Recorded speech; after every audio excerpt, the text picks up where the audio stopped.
Patricia veut absolument courir 7 et 8 neuvièmes kilomètres en tout dans sa journée.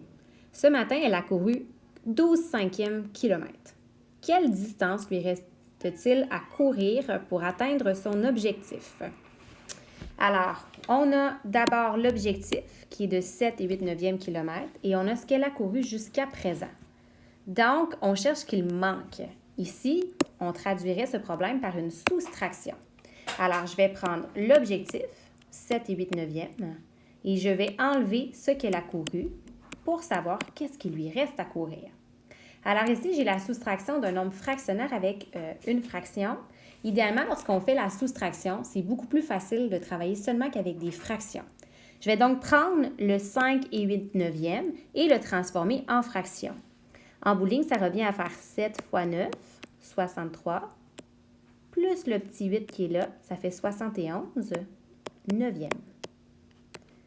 Et ensuite, pour soustraire des fractions, bien évidemment, il faut choisir un dénominateur commun. Alors ici, je vais choisir 45 parce que 9 fois 5, 45. Donc, je vais aller mettre les deux fractions sur 45. Alors, je dois faire des fractions équivalentes. Et je vais regarder, pour passer de 9 à 45, j'ai fait fois 5. Je dois donc faire la même chose à 71. Je dois faire 71 fois 5. Alors, si tu as besoin, tu fais la section, tu vas dans la section, tu te fais une petite section calcul. Puis, on peut aller faire, par exemple, 71 fois 5 comme ça ici. Donc, 5 fois 1, 5, 5 fois 7, 35. Alors, ça me donne 355 45e. Pour passer, en fait, de 5 à 45, on a fait fois 9. Je suis tenue de faire la même chose au numérateur. 12 fois 9, ça fait partie de l'étape de multiplication. Ça fait 108.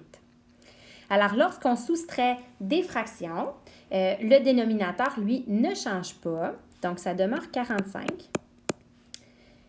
On soustrait les numérateurs. Alors, on va faire 355 moins 108. Tu peux le faire dans ta tête ou tu peux aller faire le calcul ici. Alors, je vais aller emprunter. Ça va faire 15 moins 8, 7. 4 moins 0, 4. Et 3 moins 2, 3 moins 1, pardon, 2. Alors, j'obtiens 247 45e kilomètre. Maintenant, c'est plus évident de travailler les kilomètres avec un nombre fractionnaire. J'aimerais mieux savoir si c'est 5, 6, 7 kilomètres.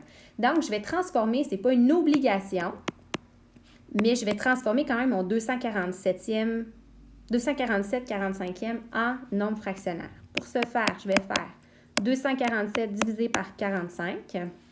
Donc, ça rentre 5 fois et ça fait 225.